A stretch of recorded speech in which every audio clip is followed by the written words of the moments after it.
মহান আল্লাহ সুবহানাহু ওয়া তাআলার দরবারে লাখো কোটি শুকর ও সুজুদ যে মহান আল্লাহ সুবহানাহু ওয়া তাআলা আমাদেরকে দিনের সকল কর্মব্যস্ততাকে উপেক্ষা করে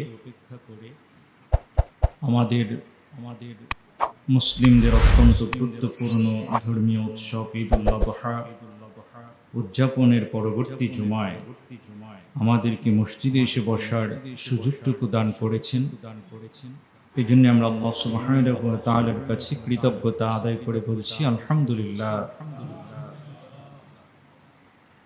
সম্মানিত হাজিরিন, আমরা প্রত্যেকেই জানি যে পৃথিবীতে মানুষের স্বাভাবিক জীবনের যে প্রবাহ বা ধারা তা তিনটা ভাগে বিভক্ত: শৈশব, যৌবন এবং বার্ধক্য। এই তিন কালের মধ্যেই সকল বিবেচনায় আমরা যৌবন কালটাকে শ্রেষ্ঠ সময় হিসেবে বিবেচিত করি। শৈশবকালে আমরা প্রত্যেকেই অসহায় থাকি এবং পরনির্ভরশীল থাকি। পিতামাতা এবং অন্যান্যদের সাহায্য ব্যতীত শৈশব থেকে কেউ প্রতিষ্ঠিত হতে পারে না বা বড় হতে পারে না। অনুরূপভাবে বার্ধক্যটাও হলো আমাদের জন্য দুর্বল এবং পরনির্ভরশীল একটা জীবন, বার্ধক্যের জীবন। মনের ইচ্ছা থাকলেও বার্ধক্যে আমরা সকল কাজ করতে পারি। বার্ধক্যের কারণে সবকিছু আমরা সঠিকভাবে পালন করতে পারি না। বার্ধক্যের কারণে আমাদের স্মৃতিশক্তি খুব একটা প্রখরও থাকে না। এমনকি আমাদের চিন্তা চেতনারও কি ঘটে, বিলোপ ঘটতে থাকে। তাই তো যৌবন কালটাকেই সর্বদিক থেকে শ্রেষ্ঠ সময় বলা হয়। রাসূল আকরাম সাল্লাল্লাহু আলাইহি ওয়াসাল্লাম তিনি একজন ব্যক্তিকে উপদেশ দিতে গিয়ে আল্লাহ রাসূল বলছেন যে পাঁচটি বিষয়ের পূর্বে প্রাধান্য দিবে। ইগতানিম খামসান ক্বাবলা খামসিন, পাঁচটি বস্তুর উপরে বা পূর্বে প্রাধান্য দিবে। এক নম্বরে হলো শাবাবাকা ক্বাবলা হারামিক। আল্লাহ রাসূল বলছেন যে বার্ধক্যের পূর্বে তুমি তোমার যৌবনকে মূল্যায়ন করো। দ্বিতীয় নম্বরে হলো ওয়াসিহহাতাকা ক্বাবলা সাকামিক, সুস্থতার পূর্বে অসুস্থতার পূর্বে সুস্থতাকে মূল্যায়ন করো। ওয়া গিনাকা ক্বাবলা ফাকরিক, দারিদ্রতা আসার পূর্বে সম্পদশালী সময়টায় তোমরা ওই সময়টাকে মূল্যায়ন করো। ওয়া ফিরাগাকা ক্বাবলা শুগলিক, ব্যস্ততা আসার পূর্বে অবসর সময়টাকে মূল্যায়ন করবে। ওয়া হায়াতাকা ক্বাবলা মাউতিক, মৃত্যু আসার পূর্বে জীবনকে মূল্যায়ন করবে। এখন এটা কোনো আমাদের দেশের বুদ্ধিজীবীর কোনো বক্তব্য নয়। আমাদের রাসূল সাল্লাল্লাহু আলাইহি ওয়াসাল্লাম এই বিষয়গুলোকে আমাদের সতর্ক করেছেন যে পাঁচটা বস্তুর পূর্বে মূল্যায়ন করবে। এই পাঁচটা বস্তুর ভিতরে বা পাঁচটা বিষয়ের ভিতরে সবার আগে আল্লাহ রাসূল যেটা বলছেন, শাবাবাকা ক্বাবলা হারামিক, বার্ধক্য আসার পূর্বে যৌবনকে মূল্যায়ন করবে। যৌবনের সময় হলো সোনালী সময়। ওই সময় মানুষের জীবন সুস্থ থাকে, সবল থাকে, শক্তি থাকে, উদ্দীপনায় পরিপূর্ণ থাকে। এ সময় তার হাতে থাকে অফুরন্ত সময়। যৌবনেই বেশি সময় মানুষ অপচয় করে থাকে। অথচ সময়ের ব্যাপারে আল্লাহ রাসূল সাল্লাল্লাহু আলাইহি ওয়াসাল্লাম বুখারী ৬৪১২ নম্বর হাদিস, এই হাদিসের ভিতরে আব্দুল্লাহ ইবনে মাসউদ রাদিয়াল্লাহু তাআলা আনহু তিনি ইরশাদ করছেন, আল্লাহ রাসূল বলছেন, নি'মাতানি মাগবুনুন ফিহা নি'মাতানি মাগবুনুন ফিহিমা কাসীরুম মিনান নাস। আল্লাহ রাসূল বলছেন যে দুটি নিয়ামত আল্লাহ প্রত্যেক ব্যক্তিকে দিয়ে থাকেন। এই নিয়ামতের ব্যাপারে অধিকাংশ মানুষ গাফিল বা উদাসীন থাকে। প্রথম নম্বর হলো সিহা, মানে সুস্থতা। সুস্থ সময়ে মানুষ ভালো এবং কল্যাণমূলক কাজগুলো সমাপ্ত করে না, বা সেই সময়টাকে মূল্যায়ন করে না। আরেকটি হলো ফারাগ, অবসর সময়। অবসর সময়টাকে আল্লাহ রাসূল মূল্যায়ন করার জন্য নির্দেশ করেছেন। সময়ের ব্যাপারে আল্লাহ রাসূল সাল্লাল্লাহু আলাইহি ওয়াসাল্লাম তার উম্মতকে সতর্ক করেছেন। সময়ের মূল্যের ব্যাপারে আল্লাহ সুবহানাহু ওয়া তাআলা কোরআনুল কারীমের ভিতরে সূরা আসর নামে একটা সূরা নাযিল করেছেন। ওয়াল আসর বলে সময়ের শপথ করেছেন আল্লাহ। বলছেন ওয়াল আসর ইন্নাল ইনসানা লাফি খুসর, পৃথিবীর সকল মানুষ ধ্বংসের ভিতরে। এবং এই কথাগুলো বলার পূর্বে আল্লাহ সুবহানাহু ওয়া তাআলা সময়ের শপথ করেছেন। এই জন্য সর্বক্ষেত্রেই আমরা জানি সময় মানেই হলো জীবন। অবসর সময়কে মূল্যায়ন করা, সময়ের গুরুত্ব বোঝা, অবসর সময়ে পাওয়া, এটা দয়াময় আল্লাহ সুবহানাহু ওয়া তাআলার পক্ষ থেকে এক অপূর্ব নিয়ামত। মানব জীবনের সফলতা বা ব্যর্থতা সবকিছুই সময়ের মূল্যায়নের উপরে চলে আসে। আমরা যদি আমাদের সালাফে সালেহিন আউলিয়া ইকরামের জীবন দেখি যে তারা সময়কে কিভাবে মূল্যায়ন করতেন। ইমাম আবু ওয়াফা ইবনে আকিল রাহমাতুল্লাহি আলাইহি তিনি বলতেন যে জ্ঞানী ও বুদ্ধিমান সবাই এ কথায় একমত যে মানুষের সর্বাধিক গুরুত্বপূর্ণ পুঁজি বা সম্বল হলো সময়। এই সময় যখন শেষ হয়ে যায় তার দুনিয়া এবং পরকাল উভয়টাই কি ধ্বংস হয়ে যায় যদি সঠিকভাবে মূল্যায়ন করতে না পারে। ইমাম শাফি রাহমাতুল্লাহি আলাইহি তিনি বলতেন যে আউলিয়া ইকরামের সান্নিধ্যে থেকে আমি যে বিষয়টা জেনেছি, দুটি কথা ছাড়া আর কিছুই শিখিনি। সমস্ত সালাফ এবং দিনদার ব্যক্তিবর্গ তারা কি বলতেন যে সময় হলো একটা তরবারির মতো। এই তরবারি দিয়ে যদি আমি অন্য কিছুকে কাটি তাহলে আমি উপকৃত হব, আর যদি তরবারিটাকে আমি কাজে না লাগাই তাই তরবারি আমাকে কি করবে? আহত করবে, ব্যথিত করবে। সময়কে সঠিকভাবে মূল্যায়ন করা। এজন্য প্রকৃতপক্ষে আমরা যদি দেখি যারা সফল, অর্থাৎ আমলের ক্ষেত্রে, এলেমের ক্ষেত্রে এবং দুনিয়ার সম্পদের ক্ষেত্রে, যে ক্ষেত্রেই আমরা দেখি না কেন তাদের ভিন্ন কোনো গুণ নাই, তারা সময়কে যথাযথভাবে মূল্যায়ন করেছে। আমরা যদি সালাফদের কিছু দার্শনিক বা আমাদের স্কলার যারা তাদের জীবন দর্শন দেখি, আমরা দেখব যে শাইখুল ইসলাম ইবনে তাইমিয়া রাহমাতুল্লাহি আলাইহি তিনি বেঁচে ছিলেন মাত্র 57 বছর। এই 57 বছর সময়ের ভিতরে তিনি প্রায় 500 গ্রন্থ লিখেছেন। সুবহানাল্লাহ, 500 কিতাব লিখেছেন মাত্র 57 বছর। তাহলে একটা ব্যক্তি 500 কিতাব লিখেছেন 57 বছরের ভিতরে। শৈশব ছিল, শিক্ষাবর্ষ ছিল, সবকিছু বাদ দেওয়ার পরে 57 বছরে তিনি 500-র মতো কিতাব তিনি রচনা করেছেন।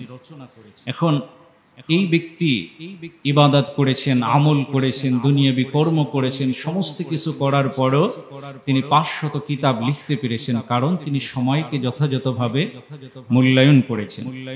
এমনি ভাবে আরো অনেকেই রয়েছে, যেমন আল্লামা আব্দুল হাই লখনভী, বিখ্যাত একজন লেখক। তিনি জীবনে হায়াত পেয়েছিলেন 39 বছর। এই 39 বছরের ভিতরে তিনি 110টা কিতাব লিখেছেন। সুবহানাল্লাহ। আমাদের উপমহাদেশের বিখ্যাত আলেম আশরাফ আলী থানভী রাহমাতুল্লাহি আলাইহি তিনি 81 বছর বেঁচে ছিলেন। 81 বছরের ভিতরে তিনি 1000-এর উপর কিতাব লিখেছেন। সুবহানাল্লাহ। দেখুন এই সমস্ত ব্যক্তিবর্গ তারা অল্প সময়ের ভিতরে অনেক বেশি আমল করতে পেরেছিলেন, অনেক বেশি এলেম অর্জন করতে পেরেছিলেন, কারণ তারা সময়কে আল্লাহর কাজে অতিবাহিত করেছেন। এই জন্য আমরাও যদি সময়কে মূল্যায়ন করি, পরকালীন সফলতা আমরা লাভ করতে পারি। আমরা জানি বা আল্লাহ রাসূলের হাদিসের মাধ্যমে আমরা দেখতে পেলাম যে যৌবনের সময়টা হলো সবথেকে গুরুত্বপূর্ণ। কারণ পৃথিবীতে বা ইসলামের যত বিজয়, ইসলামের যত সফলতা, অধিকাংশই কিন্তু আল্লাহ রাসূল সাল্লাল্লাহু আলাইহি ওয়াসাল্লামের নেতৃত্বে যুবকদের মাধ্যমে আল্লাহ সুবহানাহু ওয়া তাআলা দিয়েছেন। বদর, উহুদ, খন্দক, তাবুকের যে সমস্ত মুজাহিদরা ছিলেন সাহাবীদের ভিতরে, তারা কিন্তু অনেকেই কি ছিলেন, যুবক বয়সের ছিলেন। কারণ তারা আল্লাহ সুবহানাহু ওয়া তাআলার সূরা তাওবার 111 নম্বর আয়াতটাকে তারা নিজের জীবনে ধারণ করেছিলেন। আল্লাহ সুবহানাহু ওয়া তাআলা আমাদেরকে বলে দিয়েছেন, ইন্নাল্লাহা আশতারা মিনাল মুমিনিনা আনফুসাহুম ওয়া আমওয়ালাহুম বিআন্না লাহুমুল জান্নাহ। আমি আল্লাহ সুবহানাহু ওয়া তাআলা মুমিনদের জান ও মালকে জান্নাতের বিনিময়ে ক্রয় করে নিয়েছি। সুবহানাল্লাহ। তাহলে মুমিনদের কাজ হলো কি, ইউকাতিলুনাহুম ফি সাবিলিল্লাহ, তারা আল্লাহর রাস্তায় জিহাদ করবে, ফায়াকতালুনা ওয়া ইউকতালুন, তারা নিজেরাও মরবে আর অন্যকে মারবে। সুবহানাল্লাহ। নিজেরা মরবে মানে শহীদ হবে, আর কাফের মুশরিকদের বিরুদ্ধে লড়াই করে তাদেরকে কি করবে, নিহত করবে। আল্লাহ সুবহানাহু ওয়া তাআলা আমাদের জীবনের যে লক্ষ্য, আমাদের ধন, আমাদের সম্পদ, আমাদের জীবন, এগুলো আল্লাহ কিসের বিনিময়ে ক্রয় করে নিয়েছেন? জান্নাতের বিনিময়ে ক্রয় করে নিয়েছেন। তা আমি আমার জীবনটাকে ব্যয় করব খোদার রাহে, আল্লাহর রাস্তায়। আমি আমার সম্পদকে ব্যয় করব আল্লাহর রাস্তায়। আমার চিন্তা চেতনা সমস্ত কিছু হবে আল্লাহমুখী। আমার চিন্তা চেতনা স্বপ্ন সমস্ত কিছু হবে রাসূলের আদর্শ অনুযায়ী। আল্লাহ সুবহানাহু ওয়া তাআলা এর বিনিময়ে আমাকে কি করবেন? জান্নাত দান করবেন। কিন্তু আমরা প্রত্যেকেই জান্নাতের প্রত্যাশা করি, সেটা ঠিকই, কিন্তু আমরা আমাদের জীবন, আমাদের সম্পদ, আমাদের সময়, আমাদের লক্ষ্য উদ্দেশ্য কোনো কিছুই আল্লাহমুখী না। সাহাবারা যেভাবে তাদের জীবনটাকে আল্লাহর জন্য বিলীন করে দিয়েছেন, তারপরে অন্যান্য সালাফে সালেহিন তারা যেমনি ভাবে রাসূলের আদর্শ বুকে ধারণ করে নিজের জীবনটাকে আল্লাহর রাহে বিলীন করে দিয়েছেন, এরপরে তারা জান্নাতের প্রত্যাশা করেছেন। আর আমরা সেই কাজ কোনো কিছুই না করে আমরা প্রত্যেকেই কি করে আছি? জান্নাতের প্রত্যাশায় বসে আছি, অথচ জীবন যৌবন কোনো কিছুই আমরা আল্লাহর পথে খরচ করছি না। আমরা যদি যুবকদের কিছু উপমা দেখি রাসূলের হাদিস থেকে, বুখারীর বর্ণনা এসেছে 3141 নম্বর হাদিস। আব্দুর রহমান ইবনে আউফ রাদিয়াল্লাহু তাআলা আনহু তিনি তার বদর যুদ্ধের কথা স্মরণ করে তিনি বলছেন যে বাইনা আনা ওয়াকিফুন ফিস সাফফি ইয়াওমা বদরিন ফানাজারতু আন ইয়ামিনি ওয়া আন শিমালি। বদরের যুদ্ধে আমি আব্দুর রহমান ইবনে আউফ যে সারিতে দাঁড়ানো ছিলাম, ওই সারিতে আমি দাঁড়ানো অবস্থায় আমি মনে মনে ভাবছিলাম যে আমার দুই পাশে দুইজন শক্তিশালী যুবক দাঁড়ায়, যার মাধ্যমে আমার হৃদয়ে কি হবে? শক্তির সঞ্চার হবে। কারণ আমার দুই পাশে যদি দুজন শক্তিশালী থাকে, তাহলে আমি নিজে দুর্বল হলেও আমি ভাববো যে না, আসলে তাদের শক্তি সামর্থ্যের মাধ্যমে বা তাদের ওসিলায় আল্লাহ সুবহানাহু ওয়া তাআলার রহমতে আমিও মনে হয় কি শক্তিশালী হয়ে যাব। আব্দুর রহমান ইবনে আউফ বললেন যে ফানাজারতু আন ইয়ামিনি ওয়া আন শিমালি, আমি মনে মনে ভাবলাম যে আমার দুই পাশে দুইজন শক্তিশালী ব্যক্তি থাকুক, কিন্তু আমি আমার ডানে এবং বামে তাকিয়ে দেখলাম যে আনা বিগুলামাইন মিন আনসার, আনসার সাহাবীদের ভিতরে দুজন কিশোর আমার দুই পাশে দাঁড়িয়ে আছে। সুবহানাল্লাহ। দুজনেই কি? দুজনেই কিশোর। তারা আব্দুর রহমান ইবনে আউফের একজন ডান পাশে আর একজন বাম পাশে। আর আব্দুর রহমান ইবনে আউফ মনে মনে ধারণা করেছে যে তিনি তার দুই পাশে দুজন শক্তিশালী ব্যক্তি থাকুক, কিন্তু শক্তিশালী দুজন ব্যক্তির বিপরীতে তিনি দেখলেন যে দুই পাশে দুজন কিশোর দাঁড়িয়ে আছে। আব্দুর রহমান ইবনে আউফ একটু মনে মনে যেটা চাহিদা ছিল সেটা তিনি পেলেন না। এরপরে তিনি বলছেন যে আন আকুনা বাইনা আওদা মিনহুমা ফাগামাজানি, দুইজনের ভিতর থেকে একজন গামাজানি আমাকে একটু কি করলেন? খোঁচা দিলেন। এরপরে বললেন যে ফাকালা ইয়া আম্মি, হে প্রিয় চাচা, হাল তারিফ আবা জাহলিন, আপনি কি আবু জাহেলকে চিনেন?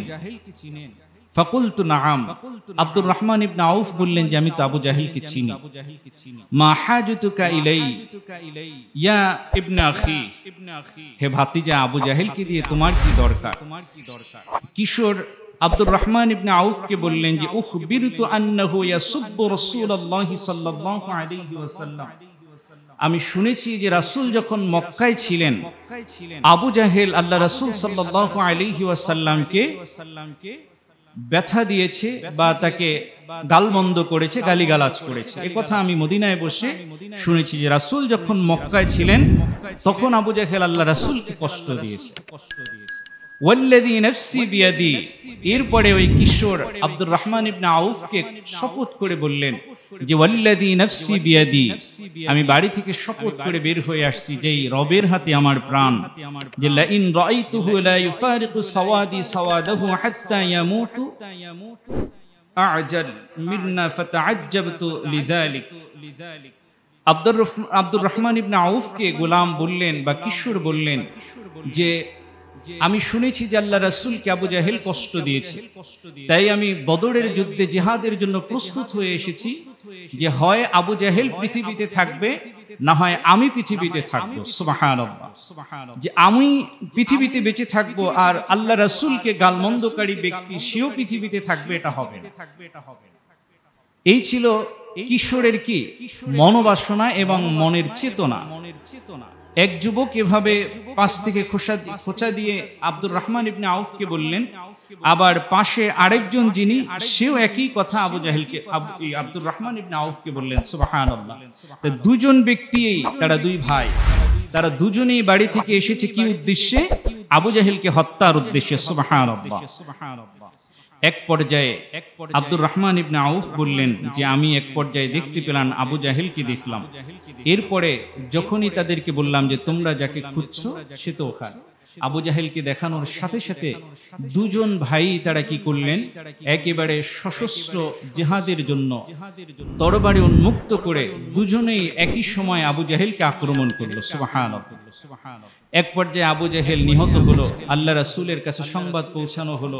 আল্লাহ রাসূল সাল্লাল্লাহু আলাইহি ওয়াসাল্লাম বললেন যে তোমাদের ভিতরে কি আবু জাহেলকে হত্যা করেছে? দু ভাই বললেন যে আমি আবু জাহেলকে হত্যা করেছি।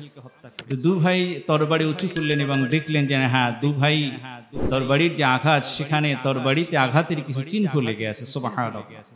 আল্লাহ রাসূল সাল্লাল্লাহু আলাইহি ওয়াসাল্লামের কাছে আবু জাহেলের হত্যার ব্যাপারে মুয়াজ ইবনে আফরা এবং মুয়াজ ইবনে আমর ইবনে জামুহ, এই দুই ভাই, তারা আবু জাহেলকে হত্যা করেছে।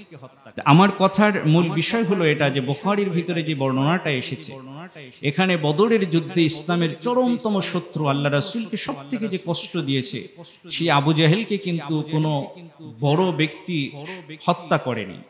দুজন যুবক বা কিশোর আবু জাহেলকে একেবারে দুনিয়া থেকে বিদায় করে দিয়েছে। শুধুমাত্র কি ছিল? তাদের ভিতরে ঈমানী চেতনা।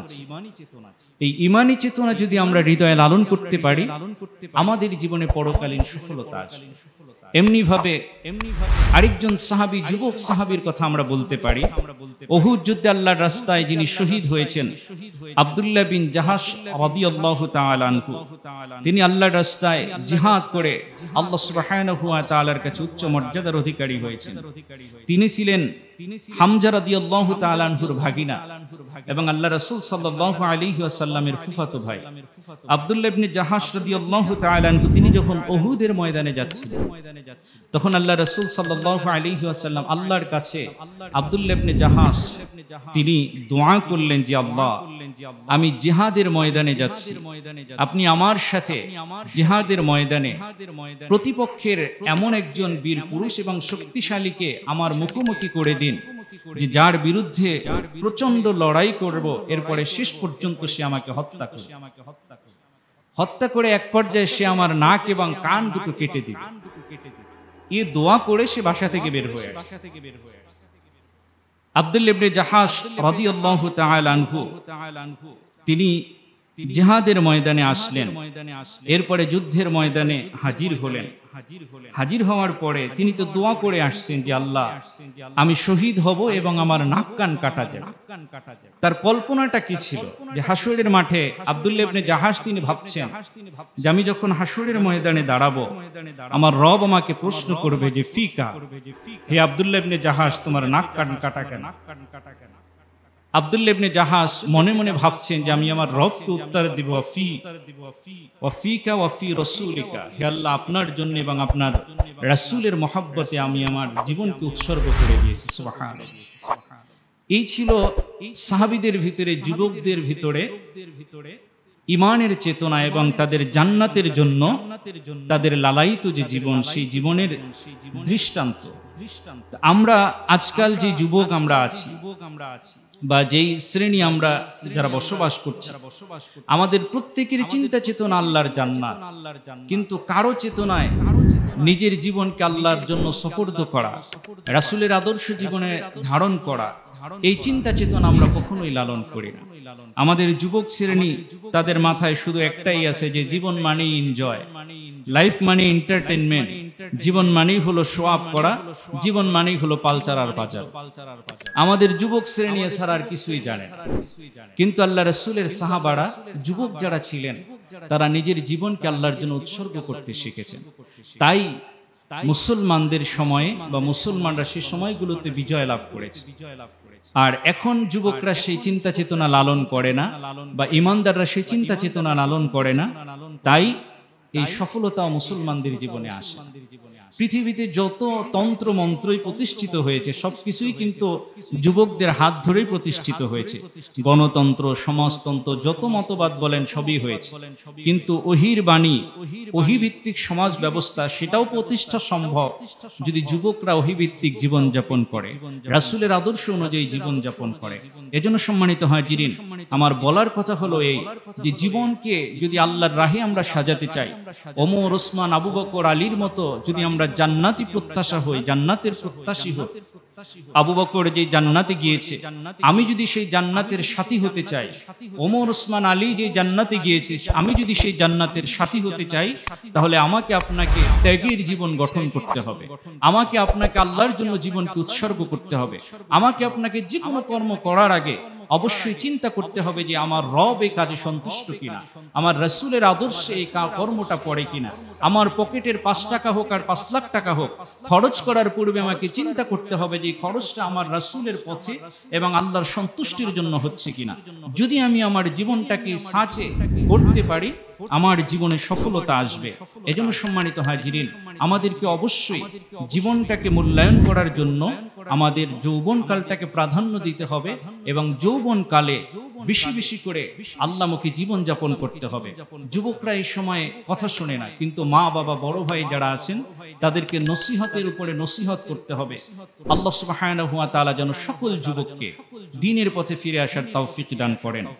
আল্লাহ সুবহানাহু ওয়া তাআলা আমাদের জীবনের আরেকটি বড় মাধ্যম হলো বার্ধক্য, অর্থাৎ যাদেরকে আল্লাহ হায়াত দিয়েছেন, প্রত্যেকেই জীবনে বার্ধক্য আসবে।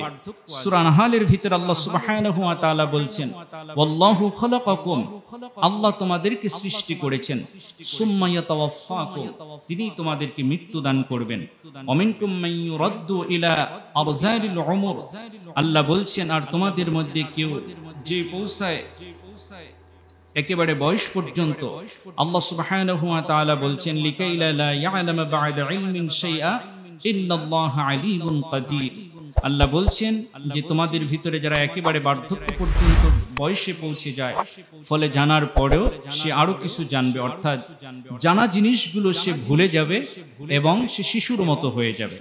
এটা কিন্তু কোনো মানুষের বক্তব্য নয়। আল্লাহ সুবহানাহু ওয়া তাআলা নিজেই বলছেন যে বার্ধক্য যখন এসে যাবে, তখন সে অনেক জানা বিষয়গুলো তার মাথা থেকে হারিয়ে যাবে। অনেক শক্তি তার ছিল, কিন্তু সেই শক্তি একসময় কি হয়ে যাবে? দুর্বল হয়ে যাবে। আল্লাহ সুবহানাহু ওয়া তাআলার নবী তিরমিজির হাদিসের ভিতরে আমাদেরকে বলছেন, উমর উম্মতি মিন সিত্তিনা সানাতান ইলা 70 সানা। আল্লাহ রাসূল বলছেন যে আমার উম্মতের গড় আয়ু হলো 60 থেকে 70 বছর। এই 60 থেকে 70 বছর, অর্থাৎ 70 প্লাস হলেই বার্ধক্যের ছাপ আমাদের ভিতরে চলে আসে, বার্ধক্য উপনীত হয়ে যায় সকলে, এবং শারীরিকভাবে দুর্বলতা, স্মৃতিশক্তির দুর্বলতা, সক্ষমতা অনেক দিক থেকে কমে যায়। কিন্তু আল্লাহ সুবহানাহু ওয়া তাআলা এই বার্ধক্য বয়সে বৃদ্ধদের সম্মান আল্লাহ বাড়িয়ে দিয়েছেন। সুবহানাল্লাহ।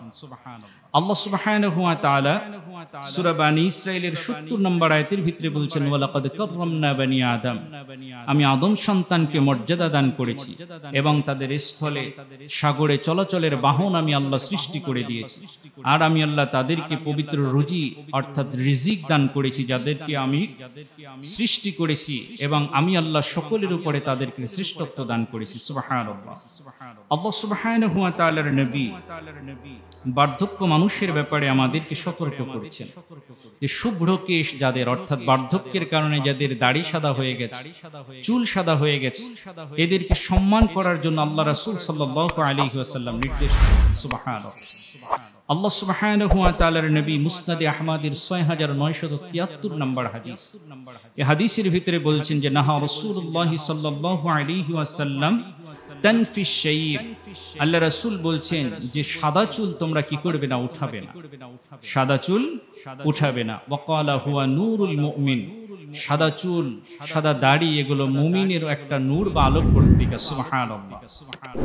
আল্লাহ রাসূল সাল্লাল্লাহু আলাইহি ওয়াসাল্লাম আরো বললেন যে মা শাবা রাজুলুন ফিল ইসলামি শাইবা, আল্লাহ রাসূল বললেন ইসলামে যদি কেউ সাদা চুল বিশিষ্ট হয়, ইসলামে যদি কেউ সাদা চুল বিশিষ্ট হয়, ইল্লা রাফা আল্লাহু বিহি দারাজা, আল্লাহ তার সম্মানকে সকলের মাঝে বৃদ্ধি করে দেন। সুবহানাল্লাহ। আমরা শুভ্র কেশ বা সাদা দাড়ি, সাদা চুলের মানুষ দেখলে আমরা সবাই সম্মান করি। গাড়িতে একজন মুরব্বী দাঁড়িয়ে থাকতে দেখলে আমরা সবাই তাকে বসতে দিই। এই সম্মানের যে সম্মানবোধটা আমাদের হৃদয়ে জাগ্রত করে দিয়েছেন কে? আল্লাহ। আল্লাহ রাসূল বলছেন যে যখনই বার্ধক্যে উপনীত হয় আল্লাহ তার সম্মানকে বাড়িয়ে দেয়। ওয়া মুহিতাত আনহা বিহা সাইয়্যা, আল্লাহ তার সগীরা গুনাহগুলোকে মাফ করে দেন। সুবহানাল্লাহ। ওয়া কুতিবাত লাহু বিহা হাসানা, এবং আল্লাহ সুবহানাহু ওয়া তাআলা তাকে নেক আমল দান করেন বা সওয়াব দান করেন। সুবহানাল্লাহ। ইবনে হিব্বানের 559 নম্বর আয়াতের ভিতরে বার্ধক্য মানুষের ব্যাপারে আল্লাহ রাসূল বলছেন যে মান শাবা শাইবাতান ফিল ইসলাম কানাত লাহু নূরান ইয়াউমাল কিয়ামা, যে মুসলিম সাদা চুল বিশিষ্ট হবে কিয়ামতের দিন এটা তার জন্য আলোক বর্তিকা হতে পারে। সুবহানাল্লাহ। প্রবীণদের জন্য বা বার্ধক্যে যারা উপনীত হয় তাদেরকে তাদের দ্বারা সাহায্য প্রাপ্ত হওয়া, মানে তাদের জীবনটা আল্লাহ বরকতপূর্ণ করে দেন যদি তারা ঈমান ও তাকওয়ার উপরে চলে। সুবহানাল্লাহ। রাসূল সাল্লাল্লাহু আলাইহি ওয়াসাল্লাম ইবনে হিব্বানের 559 নম্বর হাদিসের ভিতরে বলছেন আল বারাকাতু মা আকাবিরিকুম, আল্লাহ বলছেন যে প্রবীণদের সাথেই তোমাদের কল্যাণ ও বরকত রয়েছে। সুবহানাল্লাহ। অর্থাৎ বয়োবৃদ্ধ যারা তাদের সাথে থাকা, এটা আল্লাহ সুবহানাহু ওয়া তাআলার নবী বলছেন যে এদের মাঝে তোমাদের জন্য কল্যাণ রয়েছে এবং আল্লাহর পক্ষ থেকে বরকত রয়েছে। সুবহানাল্লাহ। এরপরে সুনান নাসাই 3179 নম্বর 89 নম্বর হাদিসের ভিতরে আল্লাহ রাসূল বলছেন আবগুনিদ দাঈফি ফাইন্নাকুম ইন্নামা তুরসাকুনা ওয়া তুনসারুনা বিদুআফাইকুম, আল্লাহ রাসূল বলছেন যে তোমরা দুর্বলদের মাঝে আমাকে খুঁজবে। আল্লাহ রাসূল নিজের ব্যাপারে বলছেন যে তোমরা দুর্বলদের মাঝে আমাকে খুঁজবে, কেননা তোমাদের মধ্যে যারা দুর্বল তাদের ওসিলায় আল্লাহ তোমাদেরকে সাহায্য করেন এবং তোমাদেরকে রিজিক দান করেন। সুবহানাল্লাহ। এমনি ভাবে সুনান নাসাইর অন্য একটা হাদিসের ভিতরে বলছেন 3178 নম্বর হাদিস, এই হাদিসের ভিতরে আল্লাহর নবী বলছেন ইন্নামা ইয়ানসুরুল্লাহু হাযিহিল উম্মতি বিদুআফাইহা বিদাওয়াতিহিম ওয়া সালাতিহিম ওয়া ইখলাসিহিম, আল্লাহর নবী বলছেন নিশ্চয়ই আল্লাহ তাআলা এই উম্মতকে তোমাদের দুর্বল লোকদের দোয়া, দুর্বল লোকদের নামাজ এবং দুর্বল লোকদের ইখলাসের মাধ্যমে আল্লাহ তোমাদেরকে সাহায্য করেন। সুবহানাল্লাহ। আল্লাহ সুবহানাহু ওয়া তাআলার নবী বার্ধক্যে যারা উপনীত হয় তাদের জীবনটা হলো যদি সে নেক আমলের উপরে অতিবাহিত করে জীবনটাকে এবং তাকওয়ার উপরে প্রতিষ্ঠিত থাকে, তার জীবনটা হয় বরকতময়। এবং শুধু তার জীবনটাই বরকতপূর্ণ হয় না, তার পরিবারটাকে আল্লাহ তার মাধ্যমে বরকতপূর্ণ করেন যদি সে নেক আমলের উপরে প্রতিষ্ঠিত থাকে। এই জন্য বার্ধক্যে উপনীত হলেও আমাদেরকে দুঃখ কষ্ট করার কোনো কারণ নেই। অধিক বয়সী যারা বার্ধক্যে যারা উপনীত হয় তাদের মর্যাদার ব্যাপারে আল্লাহ রাসূল বলছেন মুসনাদে আহমদের 7212 নম্বর হাদিস, এই হাদিসের ভিতরে আল্লাহর নবী বলছেন আলা উনাব্বিউকুম বিখাইরিকুম, আল্লাহর নবী বলছেন যে আমি তোমাদেরকে কি উত্তম ব্যক্তিদের সন্ধান দিব না? অনেক ধরনের উত্তম ব্যক্তি সমাজে রয়েছে। আল্লাহ রাসূল বলছেন এদের ভিতরে এক শ্রেণীর উত্তম ব্যক্তি হলো কারা? যে খিয়ারুকুম আতওয়ালুকুম আমারা ওয়া আহসানুকুম মা'মালা, আল্লাহ রাসূল বললেন যে উত্তম ব্যক্তিদের ভিতরে এক শ্রেণীর ব্যক্তি হলো যাদেরকে আল্লাহ অধিক পরিমাণে হায়াত দান করেছেন, আর এই দীর্ঘ হায়াতের ভিতরে তারা আল্লাহর জন্য, আল্লাহর সন্তুষ্টির জন্য নেক আমল করেছেন। সুবহানাল্লাহ। উত্তম ব্যক্তি সমাজের ভিতরে অনেক আছে, তাদের ভিতরে এক শ্রেণী হলো যারা যারা বার্ধক্য উপনীত হয়েছে এবং সাথে সাথে নেক আমল করেছে, তাদের জন্য আল্লাহ সুবহানাহু ওয়া তাআলার নবী বলছেন যে তারা হলেন সমাজের ভিতরে উত্তম ব্যক্তি। একইভাবে তিরমিজির 2330 নম্বর হাদিসের ভিতরে আল্লাহ রাসূল বলছেন, এক ব্যক্তি আল্লাহ রাসূলকে প্রশ্ন করলেন, ইয়া রাসূলুল্লাহ আইয়ুন নাসি খায়র, আমাদের ভিতরে শ্রেষ্ঠ মানুষ কারা বা ভালো মানুষ কারা? আল্লাহ রাসূল বললেন যে মান তালা উমরুহু ওয়া হাসুনা আমালুহু, আমাদের ভিতরে উত্তম মানুষ হলো তারা যাদেরকে আল্লাহ দীর্ঘ হায়াত দিয়েছেন এবং সাথে সাথে যারা নেক আমল করেছেন। আল্লাহ রাসূল বললেন আইয়ুন নাসি শাররুন, একইভাবে নবীকে প্রশ্ন করা হলো যে আমাদের ভিতরে খারাপ মানুষ কারা? আল্লাহ রাসূল বললেন যে মান তালা উমরুহু ওয়া, আল্লাহ যাকে দীর্ঘ হায়াত দিয়েছেন এবং সাথে সাথে যে বদ আমল করে সে হলো মানুষের ভিতরে নিকৃষ্ট মানুষ। নাউযুবিল্লাহ। তাহলে মানুষের ভিতরে শ্রেষ্ঠ মানুষ হতে পারে তারা যাদেরকে আল্লাহ হায়াত দিয়েছেন দীর্ঘ এবং সাথে সাথে দীর্ঘ হায়াতের সাথে নেক আমল করে। আবার মানুষের ভিতরে একেবারে নিকৃষ্ট মানুষ কারা? যাদেরকে আল্লাহ দীর্ঘ হায়াত দিয়েছেন ঠিকই, কিন্তু এরপরেও সে নেক আমল করে। তাহলে যুবক বয়সে মানুষ নেক আমল করবে এবং ওই বয়সের আমলের দাম বেশি, এটা যেমনি ভাবে সঠিক। আবার বার্ধক্য উপনীত হয়ে গেলে যুবকদের থেকে এই বয়সে এসে আমলের স্পিড বা গতি আরো বেড়ে যাবে, এটাও আল্লাহ রাসূল আমাদেরকে বলছেন। সুবহানাল্লাহ। কারণ জীবন যখন হায়াত যখন দীর্ঘ হয়ে যায়, মৃত্যু তত বেশি নিকটবর্তী হয়ে যায়, তখন মৃত্যুর কথা বেশি স্মরণ হয়, আল্লাহমুখী জীবন যাপন করাটা সব থেকে বেশি সহজ হয়। আল্লাহ রাসূল এ ব্যাপারে আরো হাদিসে বর্ণনা করছেন। আবু দাউদের 4843 নম্বর হাদিস। এই হাদিসের ভিতরে আল্লাহ রাসূল বলছেন, ইন্না মিন ইজলালিল্লাহি ইকরামাজি শাইবাতিল মুসলিম, নিশ্চয়ই শুভ্র চুল বিশিষ্ট মুসলিমকে সম্মান করা এটা হলো ঈমানের দাবি। সুবহানাল্লাহ। তিরমিজির 1919 নম্বর হাদিসের ভিতরে আনাস ইবনে মালিক রাদিয়াল্লাহু তাআলা আনহু বলছেন, জাআ শাইখুন ইউরিদুন নবিয়্য সাল্লাল্লাহু আলাইহি ওয়াসাল্লাম, একজন বয়স্ক ব্যক্তি নবীর কাছে সাক্ষাতের জন্য আসলেন। ফাআতআল কওমু আনহু আন ইউসাইদু লাহু ফাকালা আন-নবী সাল্লাল্লাহু আলাইহি ওয়াসাল্লাম, লাইসা মিন্না মান লাম ইয়ারহাম সগীরানা ওয়া লাম ইউক্কির কাবীরানা। আল্লাহ রাসূলের কাছে এক বার্ধক্য ব্যক্তি যখন সাক্ষাতের জন্য আসলেন, লোকরা তার জন্য পথ ছাড়তে বিলম্ব করে। অর্থাৎ নবীর কাছে আসতে যে অবস্থানকারী সাহাবীদের যে সহযোগিতাটা ছিল, সেই সহযোগিতাটা বৃদ্ধ বার্ধক্য ব্যক্তিকে করা হয়নি। তাই আল্লাহ রাসূল সাহাবীদের উদ্দেশ্য করে বললেন যে মাল্লাম ইয়ারহাম সগীরানা, যে ব্যক্তি ছোটদেরকে আদর করে না, স্নেহ করে না, ওয়ালাম ইউক্কির কাবীরানা, এবং যে বড়দেরকে শ্রদ্ধা করে না, লাইসা মিন্না, সে আমার দলের অন্তর্ভুক্ত নয়। নাউযুবিল্লাহ। এজন্য বার্ধক্যে যারা উপনীত হয়েছে তাদেরকে সম্মান করা এটা আমাদের ঈমানের দাবি, আল্লাহ রাসূলের ওসিয়ত। এজন্য বার্ধক্যে যারা উপনীত হয়েছে, যাদেরকে আল্লাহ দীর্ঘ হায়াত দিয়েছে, তাদের উচিত এটার জন্য আল্লাহর কাছে শুকরিয়া আদায় করা এবং বেশি বেশি করে ইবাদত বন্দেগী করা। আমাদের সমাজে বা মসজিদে যারা থাকে অধিকাংশই বার্ধক্য শ্রেণীর। এই বার্ধক্য শ্রেণীর মানুষদের এখন দুনিয়ামুখী কার্যকলাপ বাদ দিয়ে আখিরাতমুখী জীবন যাপন করা দরকার। আল্লাহ রাসূল সাল্লাল্লাহু আলাইহি ওয়াসাল্লামের কাছে এক সাহাবী জানতে চাইলেন। সুনান নাসাইর 3925 নম্বর হাদিসে, হাদিসের ভিতরে এসেছে দুজন মুসলমান দুজনেই আল্লাহর রাস্তায় জিহাদের জন্য বের হয়েছে। একজন জিহাদে অংশগ্রহণ করে শহীদ হয়ে মারা গেছে, আরেকজন 1 বছর পরে মারা গেছে। একজন শহীদ হয়ে মারা গেছে, আর একজন শহীদ হয়নি, কিন্তু আরেকজন 1 বছর পরে মারা গেছে। এই দুজন ব্যক্তিকে তালহা রাদিয়াল্লাহু তাআলা আনহু স্বপ্নে দেখলেন। যে স্বপ্নটা নবীর কাছে এসে বর্ণনা করছে, ইয়া রাসূলুল্লাহ, আমি এই স্বপ্ন দেখেছি। তালহা রাদিয়াল্লাহু তাআলা আনহু স্বপ্নে দেখলেন যে যেই ব্যক্তি শহীদ হয়েছে ওই ব্যক্তি জান্নাতে গিয়েছে, কিন্তু তার আগে যেই ব্যক্তি 1 বছর পরে মারা গেছে সে অনেক আগে জান্নাতে চলে গেছে। সুবহানাল্লাহ। শহীদের আগে যিনি 1 বছর হায়াত বেশি পেয়েছে সে আগে জান্নাতে চলে গেছে। আল্লাহ রাসূলের কাছে এই স্বপ্নটা এসে বর্ণনা করলেন। আল্লাহ রাসূল স্বপ্নের ব্যাপারে বললেন যে আলাইসা কদ মাকাসা হাযা বা'দাহু সানা, যে ব্যক্তি পরে মারা গেছে 1 বছর, সে কি 1 বছর বেশি হায়াত পেয়েছে না? ক্বালু বালা, সাহাবা ইকরাম বললেন যে রাসূলুল্লাহ, অবশ্যই। আল্লাহ রাসূল বললেন যে ওয়াইদারাকা রমাদান ফাসসামা, যে ব্যক্তি 1 বছর বেশি হায়াত পেয়েছে সে 1 বছর 1 মাস রোজা পেয়েছে এবং 1 মাস রোজা রেখেছে। ওয়াসাল্লা ওয়া কাযা ওয়া কাযা, এবং 1 বছরে সে এভাবে নামাজ আদায় করেছে এবং অন্যান্য ইবাদত করেছে। ওয়া কাযা ওয়া কাযা মিন সাজদাতিন মিনাস সানা, এবং 1 বছর তিনি এই ইবাদত করেছে এবং সে সাজদা করেছে। সুবহানাল্লাহ।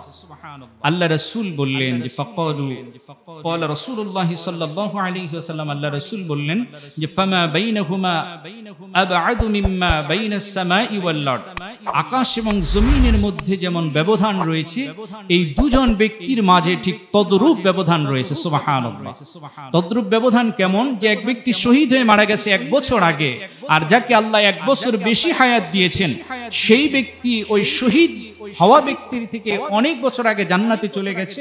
আর এই দুজন ব্যক্তির মাঝে আকাশ এবং জমিনের ব্যবধান, কারণ সে এই 1 বছর বান্দা যে জীবিত ছিল 1 বছরে সে রমাদানের সিয়াম পালন করেছে, সালাত আদায় করেছে, অন্যান্য ইবাদত বন্দেগী করেছে। এই 1 বছর সময়টাকে সে আল্লাহর সন্তুষ্টির উদ্দেশ্যে ব্যয় করে ইন্তেকাল করার মাধ্যমে আল্লাহ পাক তাকে জান্নাতে উচ্চ মাকাম দান করেছেন, যেই মাকামটা বা যে স্থানটা শহীদের থেকে ঊর্ধ্বে চলে গেছে। সুবহানাল্লাহ। তাহলে যাকে আল্লাহ দীর্ঘ হায়াত দান করেন এটা আল্লাহর পক্ষ থেকে বিশেষ একটা নিয়ামত। এজন্য সুস্থ সময় এবং হায়াতটাকে আমাদের জন্য প্রত্যেকের জন্যই উচিত আল্লাহর নেকির কাজে, ইবাদতের কাজে আমাদের অতিবাহিত করা। এজন্য সম্মানিত হাজিরিন, এই বিষয়গুলো আমার বলার মূল উদ্দেশ্যই হলো যুবকদের ব্যাপারে কয়েকটা হাদিস আমি বর্ণনা করেছি। এরপরে বার্ধক্য বা বয়সী যারা তাদের ব্যাপারে কিছু হাদিস আজকে আমরা শুনেছি। এই 2 শ্রেণীর মানুষই তো আমরা ইবাদত বন্দেগী করি। এই মানুষগুলো যদি আমরা আল্লাহর রাহে আমাদের সময়টাকে ব্যয় করি, যুবক শ্রেণী যদি যুবকদের সময়ের মূল্যায়ন করে, বার্ধক্যের মানুষগুলো যদি তাদের বার্ধক্যের সময়ের মূল্যায়ন করে, তাদের দায়িত্ব কর্তব্যের মূল্যায়ন করে, আমাদের সমাজে আর কোনো অসঙ্গতি থাকবে না। আমাদের সমাজের সমস্ত অন্যায় অনাচার দূর হয়ে যাবে। আল্লাহ সুবহানাহু ওয়া তাআলার পক্ষ থেকে রহমত এবং সাকিনা আমরা প্রত্যেকেই লাভ করব। আল্লাহ সুবহানাহু ওয়া তাআলা যেন আমাদের সকলকে আল্লাহমুখী জীবন যাপন করার তৌফিক দান করেন এবং প্রত্যেকটা সময়ের যেন, প্রত্যেকটা মিনিট, প্রত্যেকটা সেকেন্ডের যেন আমরা মূল্যায়ন করতে পারি, কারণ প্রত্যেকটা মিনিটের আল্লাহ সুবহানাহু ওয়া তাআলা কিন্তু হিসেব নেবেন। যে হাদিস আমরা আলোচনার শুরুতেই শুনেছি, তাই আমরা কোনো অবসর সময় অনৈতিক কাজে খরচ করব না, অন্যায়মূলক কাজে আমাদের অর্থ খরচ করব না, অন্যায়মূলক কাজে আমাদের সময় অতিবাহিত করব না। একাকী জীবন যদি কেউ পায়, অবসর জীবন যদি কেউ পায়, সেটা আল্লাহর পক্ষ থেকে বিশেষ এক নিয়ামত। এই নিয়ামতটাকে আমরা আল্লাহ সুবহানাহু ওয়া তাআলার ইবাদতের মাধ্যমে যেন কাটাতে পারি। যৌবন, কৈশোর, বার্ধক্য সমস্ত সময়টা যেন আমরা আল্লাহর সন্তুষ্টির উদ্দেশ্যে অতিবাহিত করতে পারি। আল্লাহ সুবহানাহু ওয়া তাআলা যেন আমাদের সকলকে সেই তৌফিক দান করেন। আমরা সকলে বলি আমিন সুম্মা আমিন। ওয়া আখিরু দাওয়ানা আলহামদুলিল্লাহি রাব্বিল আলামিন।